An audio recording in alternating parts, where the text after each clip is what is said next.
فيلمنا زجمر اتن اشتي برازيلاو قلعة او وشت مايقاتين تحبا النار اينايو كاون توصيو انتا كفتر كم زخونة ترديوه كيف توا او وشت تماي يزنح بتناي ماي زحلنا تنكتكته رسو كيرن تحت يدنن عبد ساعات حاد خلب زليلو نابت قلعة زنورك علياتي بزحات ناي جرمن وتادرات كعا عزرات قلعي كيوم دويلو مدلو عبد ساعات اتقلعة كابتو متادرات حبا خمزلو نفلت اتخلو خعا نتناي ماي زحلق تصورس لزيك على تمليس يوتزق اتوال عقنا بزي من المنقصاص او وشت تماي يزنح اتو متادرات كخلو مسولو نمرغاقات إلوم نابت قلعي تدقاقامي تكسو شعو منهم كم زي اللي ترديهم كاو يخدو اتقولعا كخدو النار اي مولان تنارة حزوان جن دافيرو كوات زايقالن كساور حيو امز خدو منهم دمزق يوزا انات تتنقق او تحاوي يزنح اتقولعا نا ايهود امنت تختال قوينو عبد ساعات اتوم ايهود احاد كام تعاتيوم بتوم نا جرمن وتادرات انات تحلو امزنور نيروم نسوون عبد كامبنا نبرن كلو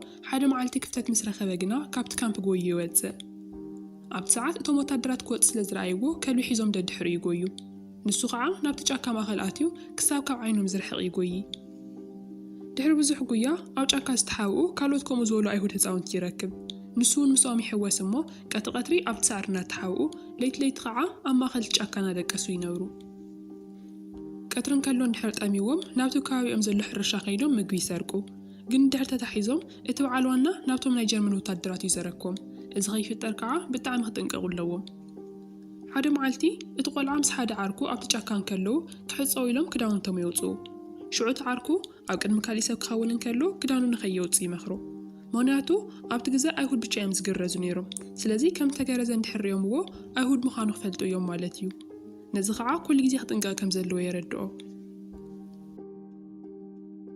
حدا معلتي كم تلمود اتوم قولو أبت جاكا مأخل كوفيلو من كلو بزحات نايجرمن وتادراتي مزوم شعو حيوتهم من بدحان نا كل عم فتبتينهم يقويو اتقول عون بينو بحدا قصنا قوين كلو كحدا عقبت عنكيفو ناب تحت يودق نا تقالاوات نوي حسلاز غداون او تحت خبت سحن كلو عرسو سحيتو ينيرو دحر ساعاتات كناكحن كلو اما غلت جاكا بينو خوينو نوعلو يرخو كاو شعو نوينو من باري جمر طوي كدان سلازي نبرو نايت جاكا زحلي متصواري خودو شعو نابتاو كأروازر كمن در كيدو كدان كسرق يحسب كتأمين كاللو غعا كابت زعا قورا ما يزلو عساتات نحازي يبلع أنا أشتي حاساوق نخسوان كاللو بعنت ايت جيرو كاويديو وطوم دحرست وستانا جزا نايكرامتي وقت يبزح بردن ما يزوق الوقت سلازخوانا أو وشت جزا خوين كاكوا نمتصوارو خبيدي نيرو اتغول عقنا كاليما مارت سلازي نبرو أو تحتنا يتخلصو الكوين يدقس كومنا قبر غعا بتقس تخلفو يمكر حدا معالتي اتنا برد كور متصوار سلاز آبيو نا حدا جزا خيدو كدان كسرق يمكر جن عدو الحما كوين وقعه بتوعال وانا يتحز نمري توديقو دقاقي مباتري وقعو جن تنكراون سلاز نبرة زقبرا جيرو كابت سوايا من لتمو تمليسو ناو جاكااتي جن الناقوين كالو جامون كالسون تقديدو سلاز نبرة نا اقرو عزعباتي قدا شعو كوفيلو اقرو بجارك مستغللو جامو جيرو دقنا قعزي غزل برد زمل او مرواتاتن دمنا زمسل جاكان ناقوارز يخيد زغانة دمس تسميع خاعة نامريتنا تحابا يحلفهم دحر نويح قعزو اتهوات الناخبادو يمتزق جن كل جيزي نايبو قالات نازكرة نمنبار تبعاتي خونو نيرو سمكاق ترسعو تخيليخا نايبو خان الديخان سموون زي كتذكرو تخيليخا جن كل جيزي ايهود مخان كاقي ترسعي ولو نيرو بز مخنيات كعا اكبير كنتات وينوكا اتوم نايبو قالات كذكرن كالو نغدميت نمغزال مخنيات يخونو نيرو نمعالتات بزي مقخو قعاز مستانحة بتعم يداخم دحرجن برحق حدا جزاير أمه ناو خيد بريخ حكح اتوم سوات متيون كساب زخفتو وقام تصوار سيلو عرسو سحيتو ندحريك يودا قولو صانيحة حان سبيت كابت جزات ودزمو نشتي قولعا أفتق جزا وديو أمسرايت حويفانا وش تتأتو سما مادا خوينو بتعم يوه سبيتيا سواء ودان نابتنا يوتادراو تلقوس لزاتو حزب بينايات نبر بيوت اللو ديوم يلونو كوا من ما يتفلتن أو كم زعينتي واتن كلا هتان قول عخ متان كلو حزينات اللو مقو تغروالو بليعو مسودة خعا نايودا زنبرا كدان انجامان تهو كابستو وساقي كم يجيرو مان نتحابيو كريستيان مسيلو كنبر كم زخيلو انتمهرو موناتو كريستيان انتمسيلو اتومو تادراتون رخيوا منم زيكولو ويخيلو يوم اتليتو يحلفو مو نقوهم سكوانا دقا كريون كلو عبتعف دقوهم بزوحنا ايري رقاز يرخو اتوم نايجرمنو تادرات كفت شيلو مزيم كم زنو رخع يقمتو كحزز قولعا أبت جزات صن حي خلن ምክንያቱ እቶም ወታደራት መፅኦም ተረኺቦምዎ ንዕኡ ብቻ ዘይኮነስ ንዓዓ እውን ቀትልዎ እዮም። ስለዚ ቅድሚ ተመሊሶም ምምፅኦም ንኽከይድ ይለዓል። ቅድሚኡ ግና ሞዳ ክሳዳ ዝነበረ መስቀል ኣውፅያ ትህቦ። ናብ ካሊእ ገዛ ከይዱ እቲ መስቀል ንኸሪኦም እሞ ንኽኣምንዎ ኢላ ነይራ። ግን እቲ ቆልዓ ናብ ሓደ ቤተሰብ ከይዱ ክልሚኖም እንከሎ ካብኦም ንኽርሕቕ ነጊሮም የባርርዎ። ድሕሪ ዝተወሰነ ኣለሻ እቲ ቆልዓ ሓደ የዋህ ሰብኣይ ይረክብ እሞ ናብ ገዝኡ የእትዎ። ምስ ደቁ ንኽፃወት እውን ይፈቕደሉ። ከምዚ እናገበረ ንዝተወሰነ መዓልቲ ብፅቡቕ ይቕኒ። ሓደ መዓልቲ ግና ከም ኩሉ ግዜ ምስቶም ቆልዑ እናተፃወተ እንከሎ ሓደ መፅልኢ ነገር እንደገና ይፍጠር። ካብቶም ቆልዑ ሓደ ኣይሁድ ምዃኑ ይፈልጥዎ። ነቲ ዘንብሮም ሰብኣይ እውን ክነግርዎ ከም ዝኾኑ ይውስኑ። ካብ ሕዚ እቲ ቆልዓ ኣብቲ ገዛ ክፀንሕ ከም ዘይኽእል ይርኢ። ምክንያቱ እቲ ዘንብሮ ሰብኣይ ኣይሁድ ምዃኑ እንተፈሊጡ ናብቶም ወታደራት ከረክቦ እዩ። ከምኡ ካብ ዝኸውን ከዓ እቲ ቆልዓ ባዕሉ ክኸይድ ይውስን። ግን ሕዚ በይኑ ይኮነን ዘሎ። ሓደ ነዊሕ ግዜ ምስኡ ዘዕበዮ ክህልብ ኣለዎ። ነቶም የዋሃት ዝነበሩ ኣኽርቱ ተሰናቢቱ ከልቢ ሒዙ ናብቲ ጫካ ማእኸል ይኣቲ። ብዙሕ ተጓዒዞም ኣብ ማእኸል ጫካ ድቂሶም ዕረፍቲ እናወሰዱ እንከለዉ እቲ ከልቢ ሓደ ድምፂ ይሰምዕ። ተሲኡ እውን ናብቲ ድምፂ ዝሰምዐሉ ቦታ ጎይ ይኸይድ። ግን ብዙሕ ከይፀንሐ እቲ ቆልዓ ናይ ሽጉጥ ተኽሲ ድምፂ ይሰምዕ። ተሲኡ ጎዩ ናብቲ ከልቢ ዝኸዶ ገጽ ክኸይድ እንከሎ እቲ ከልቢ ተወቂዑ ወዲቑ ይረኽቦ። እቶም ሃደንቲ እዮም ነይሮም። ግን ኮነ ኢሎም ዘይኮኑስ ዝህደን እንስሳ መሲልዎም ብስሕተት እዩ ነይሩ። ነቲ ቆልዓ ረኺቦም ይቅርታ ይብልዎ እሞ ከም መካሓሓሲ ከዓ ሓደ ዕሹግ ምግቢ ይህብዎ። ወሲኾም እውን ንዕኡ ዝኸውን ዝኽእል ጫማ ይህብዎ። ኣጋጣሚ ኮይኑ ነቲ ከልቢ ተኩሽ ዝወቕዖ ወዲ ንማዳ ወዳእ እዩ ነይሩ። እቲ ቆልዓ ግና ብዛዕባ ዝሃብዎ ነገር ከይተገደሰ ናይ ከልቢ ሙማት ብጣዕሚ ይሕዝኖ። ኣብቲ ሓመድ ኩዒቱ እውን ይቐብሮ እሞ ኣብ ልዕሊ እቲ መቓብሩ መስቀል ይገብረሉ። ሕዚ እውን ናብቲ ናይ ብቸኝነት ህይወቱ ተመሊሱ እንደገና በይኑ ጉዕዞ ይጅምር። ድሕሪ ዝተወሰነ ጉዕዞ ኣብ ሓደ መንገዲ ይበፅሕ። ብጋሪ ገይሮም በቲ መንገዲ እናሓለፉ ዝነበሩ ክልተ ሰብኣይን ሰበይትን ይርእይዎ እሞ ምስኦም ክኸይድ ዘሊ እንተኮይኑ ይሓትዎ። እቲ ቆልዓ ምንም ካልኣይ ክሓስብ እውን ኣይደልየን። ከይተገራገረ ናብቲ ጋሪኦም ይድይቡ እሞ ምስኦም ጉዕዞ ይጅምር። ኣብኡ ከሎ እውን ዱቃስ ይመጽ እሞ ሙሉእ እቲ መንገዲ ደቂሱ የሕልፎ። ድሓር ክነቅሕ እንከሎ ግና እቶም ሰባት ሒዞምዎ ናብቲ ናይ ጀርመን ካምፕ እዮም ከይዶም።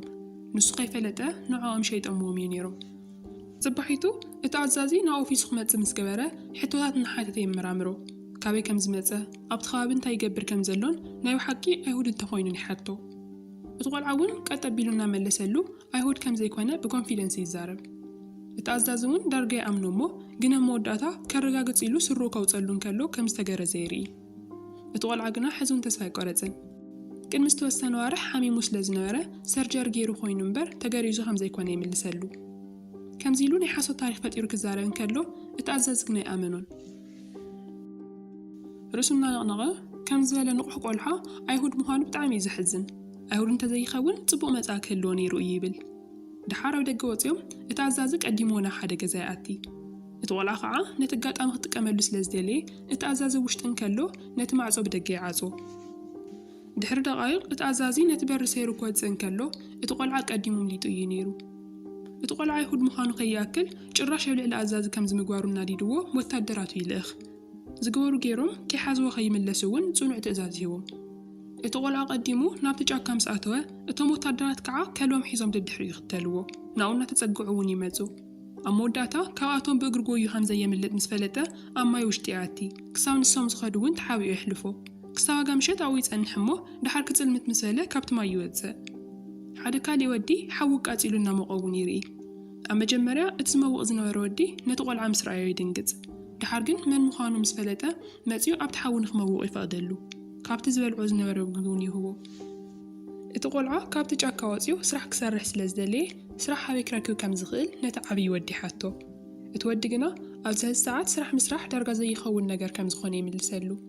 ካብ ሰሪሕካ ምብላዕ ሰሪቕካ ምብላዕ ከም ዝቐልል ይረድኦ። ግን እንተደልዩ ስራሕ ክረኽበሉ ዝኽእል ኣድራሻ ይነግሮ። ካብቲ ጫካ ኣብ ቀረባ ርሕቐት ሓደ ናይ ሕርሻ መሬት ኣሎ። ናይቲ መሬት ወናኒት ከዓ ሓንቲ የዋህ ሰበይቲ ከም ዝኾነት ነጊሩ ናብኣ ንኽከይድ ይሰዶ። ብጽባሒት ንግሆ እቲ ቆልዓ ናብቲ ሕርሻ ይኸይድ እሞ ሓደ ሰራሕተኛ ሒዝዎ ናብታ በዓል ዋና ይኸይድ። ሃንደበት ግና ሓደ መደንገፂ ነገር እንደገና ይገጥሞ። እቲ ኣብ ገዛ ዓፂዎ ዝኸደ ኣዛዚ ምስታ በዓል ዋና ኮይኑ ይርዮ። እቲ ኣዛዚ ናብቲ ቆልዓ ቀሪቡ ቀስ ኢሉ የፈራርሖ። ግን እታ በዓል ዋና ክብሮት ስለ ዝነበሮ ኣብ ቅድሚያ ችግር ክፈጥር ኣይደለየን። እቲ ቆልዓ እውን መዓልታዊ ስርሑ ይጅምር።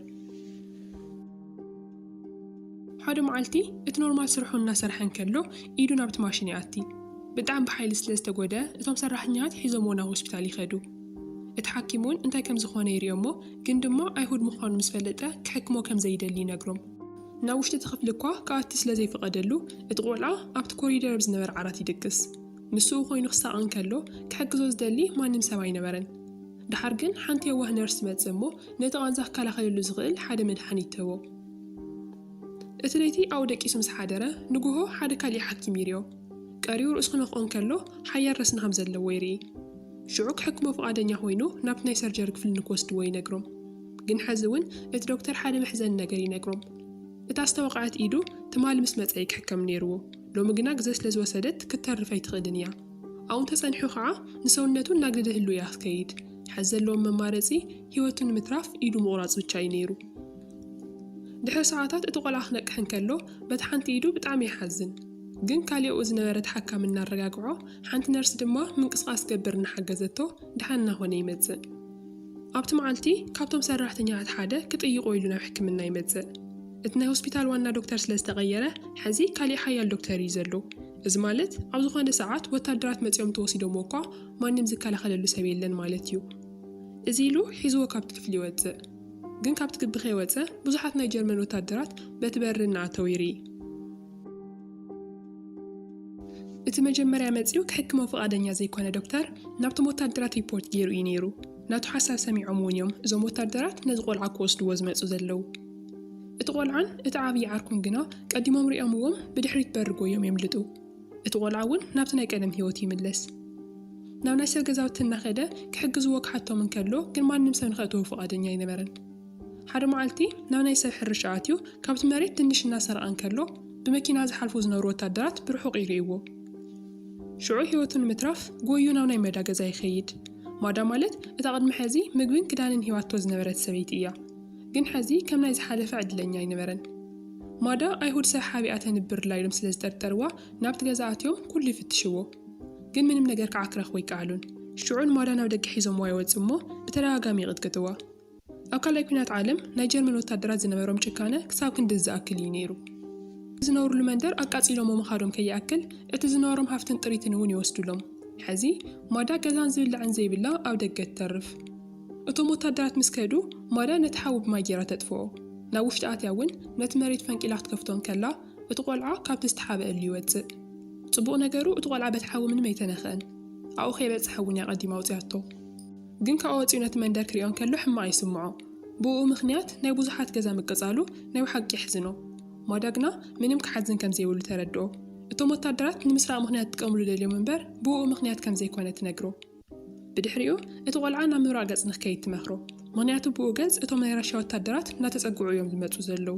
እንድሕር ናኦም ቀዲሙ በፂሑ ህይወቱ ከተርፍ ከም ዝኽእል ትነግሮ። እዚ ሰሚዑ እቲ ቆልዓ ጉዕዞ ይጅምር። ነዊሕ ተጓዒዙ ክጠምዮ እንከሎ ናብ ናይ ሰብ ገዛ እናኣተወ ይሰርሕ እሞ ምግቢ ከዓ ከምኡ ገይሩ ይረክብ። ሓደ መዓልቲ ምስቶም ቤተሰብ ኣትዩ ምግቢ እናበልዕ እንከሎ ህይወት ታሪኹ ይነግሮም። ከመይ ገይሩ ካብቲ ካምፕ ከም ዘምለጠ ኢዱ እውን ከመይ ገይሩ ከም ዝተኣነን ይረድኦም። ብሂትለር ምኽንያት ኢዱ ከም ዝተቆረፀ ክነግሮም እንከሎ እቶም ቤተሰብ እናሓዘንሉ ተወሳኺ ምግቢ ይህብዎ ነይሮም። ኣብ መወዳእታ ኣብቲ ናይ ራሽያ ወታደራት ዝነበሩሉ ቦታ ይበፅሕ። ብዙሓት ኣየራትን ታንክታትን እውን ብኡ እናሓለፋ ክርኢ እንከሎ ብጣዕሚ ደስ ይብሎ። ኣብቲ ሰዓት ኣሊና ትበሃል ጓል ይፋለጥ እሞ ሒዛቶ ናብ ገዛ ትኸይድ። ሕዚ ምስኦም እናነበረ ነቲ ሰብኣይ ብስራሕ ይሕግዞ። ኣብ ትርፊ ጊዜኡ ከዓ ምስ ኣሊና እናተፃወተ ይሕልፎ። ከም ወዶም ናብ ቤተ ክርስቲያን ሒዞምዎ ይኸዱ እሞ ምስቶም ክርስቲያን ቁርባን ይቕበል። ሕዚ እቲ ናይ ኣይሁድ ማንነቱ ዝረስዖ እዩ ዝመስል። ድሕሪ ሓደ ዓመት ኣብ 1945 እቲ ጦርነት ይውዳእ። ኣብቲ ንግሆ ሓንቲ መኪና ናብቲ ገዛ ትመጽእ እሞ ሓደ ሱፍ ዝገበረ ሰብኣይ ካብታ መኪና ይወፅእ። ካብቶም ናይ ኣይሁድ ህፃውንቲ ዘዕብዩ ድርጅት ኮይኑ ነቲ ቆልዓ ናብኡ ክወስድዎ ይመፅዩ። እቶም ቤተሰብ ድማ ብጣዕሚ ይድንግፁ። ምኽንያቱ ክሳብ ሎሚ እቲ ቆልዓ ኣይሁድ ምዃኑ ይፈልጡን ነይሮም። እቲ ቆልዓ እውን ኣይሁድ ከም ዘይኮነ ደጋጊሙ ይነግሮም። ንሶም ከዓ ኣይሁድ እንተዘይኮንካ ስርኻ ውፅእ እሞ ክንኣምነካ ኢና ይብልዎ። እቲ ቆልዓ ብሰርጀሪ ምኽንያት እምበር ኣይሁድ ኮይኑ ከም ዘይኮነ ክነግሮም እንከሎ ንሶም ግን ኣይኣመንዎን። እቲ ሱፍ ዝገበረ ሰብኣይ እውን ተሸኪሙ ናብ መኪንኡ እቲ ይወስዶ። ብድሕሪ እቲ ቆልዓ ናብቲ ዝዓበየሉ መንደር ይምለስ። ናይ ቀደም ጉራውትን ዕርኽትን እውን ይረኽቦም። እቲ ዝነብረሉ ዝነበረ ገዛ ምንም ከይኮነ ይጸንሖ። ቤተሰቡ ግን ኣብኡ የለውን። ብሂወት ኣለዉ ድዮም የለውን እኳ ይፈልጥን። ቀፂሉ ናብቲ ቦ ዝሰርሐሉ ዝነበረ ቦታ ምስ ከደ ኣቦ ዝበሎ ነገር ናብ እምሩ ይመፀሉ ምስ ኣቦ ንመወዳእታ ግዜ ብሓደ እንከሎ ኣብ ትሕቲ ሓደ ድልድል ኮይኖም እቶም ናይ ጀርመን ወታደራት ከዓ ኣብ ልዕሊ እቲ ድልድል ኮይኖም ይልሽዎም ነይሮም ኣይሁድ ምዃንካ ንዘላለም ከይትርስዕ ኢሉ ምስ ነገሮ ነቲ ቆልዓ ከድሕን ኢሉ እቲ ኣቦ ካብቲ ዝተሓበአሉ ይወፅእ ንሱ ንቕድሚት ክጎይ እንከሎ እቲ ቆልዓ ድማ ንድሕሪት ክጎይ ይመኽሮ ሽዑ እቶም ወታደራት ናብቲ ሰብኣይ ገጾም ስለ ዝገበሩ እቲ ቆልዓ ከምልጥ እንከሎ ኣይረኣይዎን ነይሮም እቲ ቆልዓ እናጎየ እንከሎ ናይ ሽጉጥ ተኹሲ ድምፂ ይሰምዕ ግን ተመሊሱ ዝሓዝነሉ ግዜ እኳ ስለ ዘይነበሮ እናበኸየ ምጉያዩ ይቕፅል ሕዚ ዝዘኪሩ ልቡ ተሰይሩ ይበኪ እቶም ጎራውቲ እውን መፂኦም የጽናዕንዕዎ ቁሩ ጸኒሑ እቲ ሱፍ ዝገበረ ሰብኣይ ናብቲ ናይ ህፃውንቲ መዕበዪ ድርጅት ሒዝዎ ይኸይድ ኣብ መንገዲ ሓደ ናብ ክልተ ዝተፈላልየ ኣንፈት ዝወስድ ጽርግያ ይበጽሑ እቲ መዕበዪ ድርጅት ንየማን ገጽ እዩ ዘሎ ናይ ተራሻዊት ጓል ገዛ ድማ ንጸጋም እዩ ዘሎ እቲ ቆልዓ ግና ንየማን ገጽ ንኽከይድ ይመርጽ ዓሰርተታት ዓመታት ሓሊፎም እቲ ቆልዓ ዓብዪ ሰብኣይ ይኸውን ኣብ ጥቓ ባሕሪ ሓላዊ ኮይኑ እውን ይሰርሕ ተመርዒዩ 2 ቆልዑ ይወልድ እቶም ደቁ እውን ተመርዒዮም 6 ደቂ ይህልውዎ ኩሎም ብሓደ እናነብሩ ከዓ ዓብዪ ቤተሰብ ይህልዎም እዚ ፊልም እቶም ብጦርነት ዝሓልፉ ሰባት ዘጋጥሞም ፈተናታት ዘርኢ ፊልም እዩ እንተፈቲኽምዎ ላይክ ጌርኩም ካብ 10 ክንደይ ከም ዝግብኦ ኣብ ኮሜንት ጻሓፉልና ከምዚኦም ዝበሉ ካልኦት ፊልምታት ንምርካብ ድማ ቻናልና ሳብስክራይብ ጌርኩም ተኸታተሉና ኣብ ቀጻሊ ፊልም ንራኸብ